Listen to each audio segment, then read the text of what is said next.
Hello everyone, আসসালামু আলাইকুম। Sylheti channel থেকে আপনাদের সবাইকে স্বাগতম। আজ আমি ফাঁকির একটি রেসিপি আপনাদের সাথে শেয়ার করব। তাহলে দেখি লক্ষ্য কিলে আমি খুবই মজার দ্বারা এই রেসিপিটা রেডি করি খুব সহজভাবে। তাহলে দেখতে থাকা প্রথমে দেখতে খুব সুন্দর লাগে, ছোটো ছোটো কুট কুট ফাঁকি। আমরা সিলেটি ভাষায় এই ফাঁকিরে আমরা ডুফি ফাঁকি কই। আর জানি না আমি শুদ্ধ ভাষায় এই ফাঁকিরে কি তা হয় আমি জানতাম না।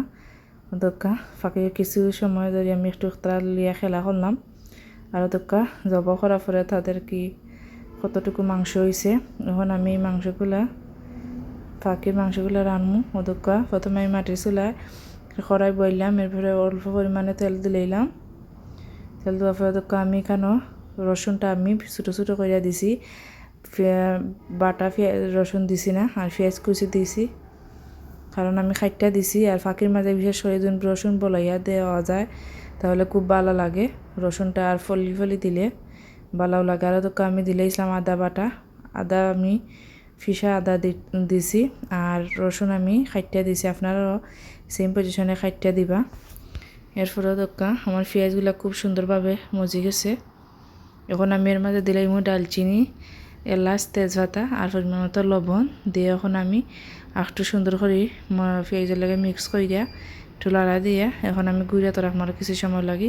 কিছু সময় পরে খুব সুন্দর একটি কালার আইছে, পুরোভাবে আমার পেঁয়াজটা মজি গেছে। এখন আমি ফাঁকিগুলা দইয়া রাখছিলাম, এখন ফাঁকিগুলো দিলাম। ফাঁকির মাংসটা এখন সুন্দর করে পেঁয়াজের লাগে মিক্স করিলাম। করার পরেও তো খুব সুন্দর একটি কালার আইছে। ফাঁকি থাকি খুব অল্প একটু বেশি পানি বার হয়েছে না, অল্প পরিমাণে পানিটাও বাড়াই গেছে। এখন আমি মশলা দিলাম, মরিচ দিলাম 3 চামচ, বাখর 2 চামচ, এরপরে হলুদ দিলাম আমি 2 চামচ। এখন আমি দিলাম জিরা বাটা, জিরা গুঁড়া দিলাম। এরপরে দিলাম পাঁচফোড়ন অল্প পরিমাণে দিয়ে এখন আমি টেস্টি লবণ অল্প পরিমাণে দিলাম দিয়ে এখন সুন্দর করে আমি চেনির মাধ্যমে সুন্দর করে মশলাগুলো মিক্স করিলাম। মশলার লগে মাংসটার লগে মিক্স করিয়া আস্তে আস্তে আমি আর আগুনটা কমাইলাম।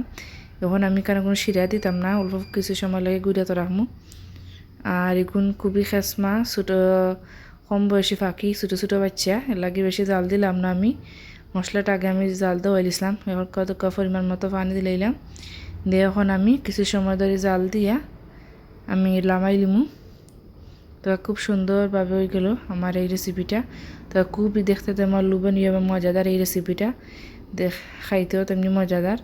আপনারা সেম পজিশনে এভাবে রাঁধতে দেখবা তাহলে খুবই ভালো লাগবে এই রেসিপিটা। আর আমার চ্যানেলটি লাইক ও শেয়ার ও সাবস্ক্রাইব করে পাশে থাকা বেল আইকনটি ক্লিক করে দিবা পুরো ভিডিও।